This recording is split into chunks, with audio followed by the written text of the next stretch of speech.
शिव का नेत्र जहाँ होता है वहीं जाके वो दिख रहा है। और वो जोन का जो सिंबल आ रहा है वो रिफ्लेक्शन है गुरु जी के स्वरूप में, बहुत प्यारा है। जैसे आप किसी के मन में कभी कोई सवाल चल रहे होते हैं, किसी भी सत्संग से रिलेशन, घर से रिलेटेड, तो आपको कहीं ना कहीं गुरबाणी में उसका जवाब जरूर मिलेगा या किसी न किसी के सत्संग शेयरिंग में वो जवाब जरूर मिलता है। वो कहते हैं ना, एक मोनी नियाजी साहब का शेर है कि ख्याल जिसका था मुझे ख्याल में मिला मुझे, सवाल का जवाब भी सवाल में मिला मुझे। तो जब आप बैठे होते हैं तो कोई ना कोई सत्संग शेयरिंग ऐसी जरूर आएगी जो आपके सवालों की गांठ जरूर खोलेगी। बस आपके कान वो सुनने की क्षमता रखते हो। सुनेंगे तो रास्ते खुलेंगे, रास्ते खुलेंगे तो मार्ग गुरु जी के चरणों की तरफ जाएगा, आपका कनेक्शन बनेगा। अभी सबके बीच में लंगर प्रसाद वितरित होगा, भंडारे भरपूर हैं गुरु जी के। जिनको कम चाहिए होगा कम मात्रा में बोल दें कि सिंगल चाहिए, लेकिन पूरा ग्रहण करना है, बचाना नहीं है।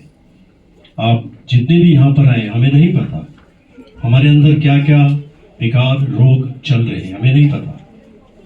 हम मांगते तो हैं गुरु जी से 5 लाख कम पर है, गुरु जी 5 लाख का अरेंजमेंट करा दो, गाड़ी के लिए करा दो, घर के लिए करा दो, लेकिन गुरु जी को पता होता है अंदर कि इसको किडनी की दिक्कत आने वाली है, जहाँ इसका 30-35 लाख लगेगा। मैं सोच रहा हूँ कि उसको वो ठीक करूँ, और ये है कि 4 लाख रुपए के पीछे पड़ा हुआ है। तो इसलिए सरेंडर, महाराज जी जो आपको ठीक लगे वो देना, जब देना हो तभी देना। ऐसे ही पुरानी एक संगत है, शायद आंटी ने सुना होगा, सत्संग सुनाया करते थे कि गुरु जी के दरबार में एक अंकल चरण दबाते थे, सेवा करते थे। तो एक दिन वो गुरु जी ने उसको बोला अंदर से चाय बना के लेगा। जलंधर मंदिर की बात है, वो चाय बनाने गए तो उनकी आंटी आके पैर दबाने लगी। वो आंटी ने कहा, गुरु जी ने पूछा की गल है, आज बड़ी उदास है? तो बोली पुत्र चाहिए है। कहते तेरे 2 कुड़ियां ने, पहले पुत्र की करना है? कहती वंश चलेगा, परिवार बढ़ेगा। कहते वंश होता क्या है? तेरे को पता है तेरे परदादा का नाम क्या था, उससे उसके पिताजी का नाम क्या था? वंश चला के क्या करेगी? कहते नहीं, मेरे को तो चाहिए पुत्र। अब जब शिष्य अड़ जाए तो गुरु को कुछ ना कुछ देना ही पड़ता है। उसने कहा ठीक है।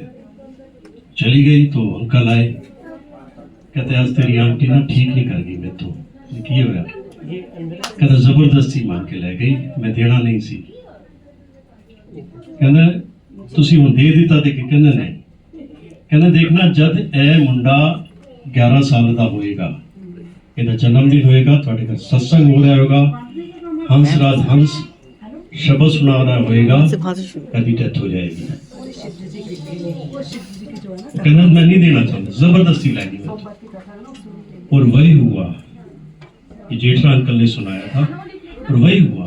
11वां साल वही सत्संग हंसराज हंस गा रहे थे, उसकी डेथ हुई। इसलिए गुरु जी के आगे कभी जबरदस्ती नहीं, जो दे रहे हैं उसी में खुश। कई बार बच्चा तंग करता है ना, कहीं बैठे होते हैं हम तो एक झुंझुना पकड़ा देते हैं उसको, थोड़ा शांत हो जाएगा, लेकिन झुंझुना उसका फ्यूचर नहीं है। हम मांगेंगे, तंग करेंगे, गुरुजी झुंझुना पकड़ा देंगे, लेकिन हमारा फ्यूचर नहीं है वो। तो इसलिए महाराज जी जो दें उसी में सदके, नीवे होके रहना है, नीवे होके जीना है। अपना सही बोला आंटी ने, अपनी औकात में, अपनी हैसियत में। कभी कोई पुरानी संगत हो, हम देखते हैं, उनको देखते हैं, कभी नहीं दिखाते कि हम पुराने हैं।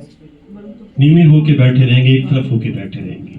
कहते हैं ना कि तेरे गुलशन को ये तराज भी कर सकता है, हैप्पीनेस ला सकता है, हरा भरा कर देंगे। तेरे गुलशन को ये तराज भी कर सकता है, जो कल करना इसने तो आज भी कर सकते हैं। इसकी नियामतें, इसकी ब्लेसिंग पे कभी घमंड मत करना, नहीं तो ये दाने दाने का मोहताज भी कर सकता है। तो जो दे रहे हैं उसके शुक्र गुजार।